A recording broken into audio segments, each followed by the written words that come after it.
sommaire de notre émission, Destination le Mali avec Dame de couleur, le film documentaire. Et avec Ariane Bosquet aux portes du Mali. Connue dans le milieu socio-culturel bruxellois, fonctionnaire de profession, Patricia Gérimont est une anthropologue de passion et surtout une collectionneuse de savoirs artisanaux traditionnels. Patricia Gérimont a découvert le Mali il y a quelques années. De cette rencontre fortuite est née sa fascination pour les couleurs et pour le basin. Elle décide de partager sa passion en réalisant avec Jean-Claude Taburio un film documentaire Dame de couleur. Ce film dresse le tableau de deux femmes.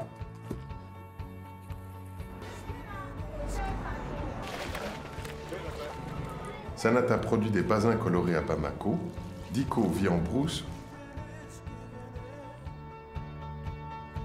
À Bruxelles, aux élèves de l'école de stylisme Saint-Luc, Patricia Gérimont et Jean-Claude Taburio présentent leur film documentaire. Eh bien voilà, ici à l'EPS Saint-Luc, nous sommes une école à vocation artistique, essentiellement. École de promotion sociale, donc des cours du soir qui s'adressent à des adultes. Et dans le cadre des travaux des étudiants de la section de stylisme de mode, certains enseignants ont eu envie d'aborder des questions relatives à la teinture, au travail du tissu. Et très rapidement, l'idée est venue de faire appel aux bons soins et aux compétences de Patricia Gérimont. Et je pense que dans le cadre des entretiens préparatoires, il est apparu qu'il y avait ce film, qu'on pouvait peut-être le projeter à nos étudiants, et puis pourquoi pas accueillir un public plus large.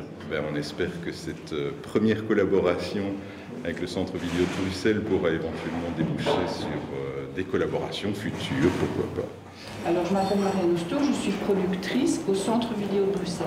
Un mot sur le Centre Vidéo de Bruxelles d'abord. Après, j'essaierai de vous dire ce que c'est être productrice, parce que vous vous dites, mais à quoi ça sert?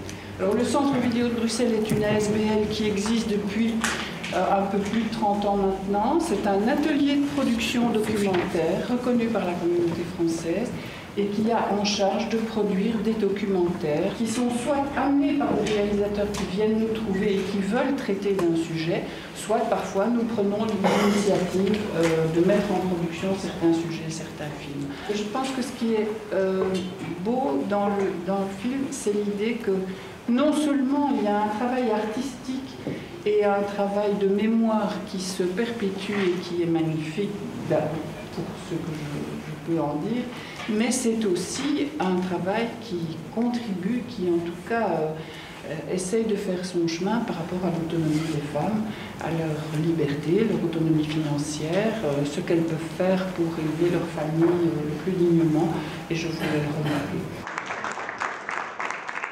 Donc le film Dame de couleur, je l'ai réalisé avec Jean-Claude Taburio, donc c'est une œuvre à 4 mains. Le Mali, c'est fortuit, c'est mon ex-compagnon qui est parti travailler là-bas et donc je suis allée le visiter. Et pour ne pas rester à rien faire, j'ai cherché une occupation parce que le Bamako n'est pas une ville touristique et donc il faut, si on ne veut pas s'ennuyer, il faut s'occuper. Et donc j'ai eu la chance d'arriver dans une famille teinturière qui a bien voulu m'accueillir et je me suis intégrée là-bas un peu par hasard. Et il y a une relation très forte qui est née entre nous et de fil en aiguille, j'en ai fait un livre pour raconter toute l'histoire de la teinture, parce qu'elle est beaucoup plus passionnante encore que ce que j'imaginais avant d'arriver là-bas. Il y a une multitude de techniques et les artisans là-bas sont extrêmement performants et ils ont une très grande maîtrise et des couleurs et des différents types de motifs et de techniques pour réaliser ces motifs. Bamako est la capitale du basin teinté.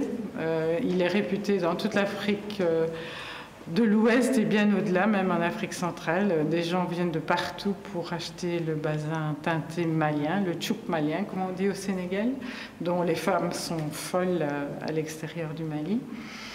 Et au pays d'Ogon, c'était une autre quête, c'était voir encore les derniers lieux où on pratique la teinture naturelle à l'ancienne, traditionnelle. Et là, on l'a retrouvé au Pays Dogon. Il y a un thème qui traverse, c'est notamment la polygamie.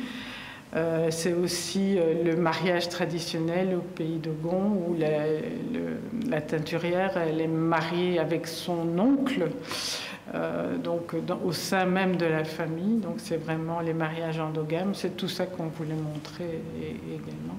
C'est de laisser une trace de ce travail et du contexte dans lequel ça se passe. Voilà. Et puis tous les enjeux de survie et d'existence pour ces femmes, comment s'en sortir.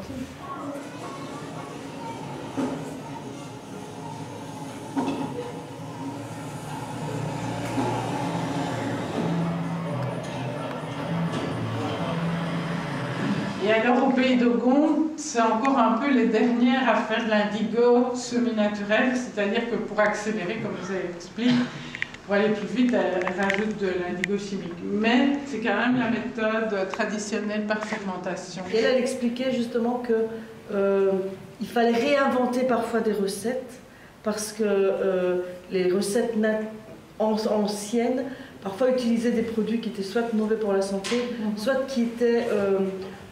par exemple, on exploitait des enfants pour aller dans certaines mines de je ne sais pas quoi, et donc il fallait vraiment, si on voulait que ça soit éthique et écologique, on devait réinventer des recettes. Donc en Europe, il y a des gens qui s'intéressent à ça et qui font des... C'est chouette.